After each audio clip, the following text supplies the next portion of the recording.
He made you. You ain't just here by no accident. You ain't here because of your mama and daddy. Where your mom and daddy come from? Somebody started this whole thing. God created you. He gave you these little simple things you could do. You have not because you ask not. Second reason people don't have what they want, and I'm gonna be through with you. They don't have it written down. This is a very, very important piece to success. It's a principle of success.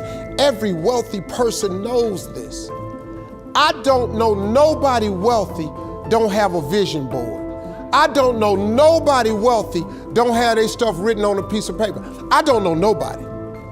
I know a lot of people doing good. We have discussed it at great lengths. They've showed me some of their vision boards that why I had to go back and change. Things that I was very lucky in my life with is I knew exactly what I wanted to do. From the time I was a young age, I knew I wanted to be in the fight business, and people thought I was crazy. I worked in Boston at a place called the Boston Harbor Hotel. I was a bellman in there. I was 19 years old. I made good money. You know, there's some guys that get those jobs, and those are the type of jobs they you know, they're lifers. They want those jobs forever. And it's a good job. It's not a bad job. It just wasn't for me. And I was literally standing in the lobby one day, and I'm like, what the hell am I doing here? What am I doing here? This isn't me. This isn't what I want. And I walked out the front door, and one of my good friends, he's still one of my good friends today, says, what are you doing? I said, I'm quitting. When you get out of bed every morning, right, you get up out of bed, life is standing right there to kick you in the face. Ready, leg cocked, ready to go to kick you in the face. Because every day when you get up, bad shit's coming at you. Forget about work, your personal life, everything. Car don't start, the this, the that.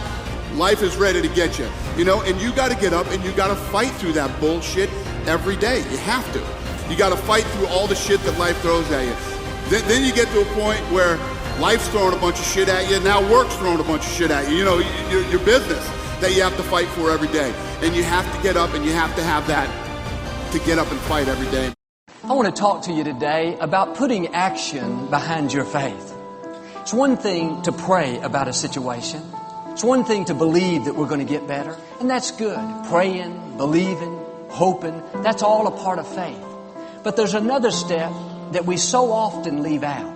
And I believe it's one of the keys to seeing God do great things. You have to put action behind your faith. You have to do something to show God that you're serious about what you're believing for. You can pray all day long, God get me out of this problem, or God give me this promotion, God help me to get well, and that's fine. But if you really want to get God's attention, if you want to see God move in amazing ways, then take it one step further and do something to demonstrate your faith. In other words, you may have an addiction, but are you going to a recovery program? Are you in a support group? That's a faith that God can see.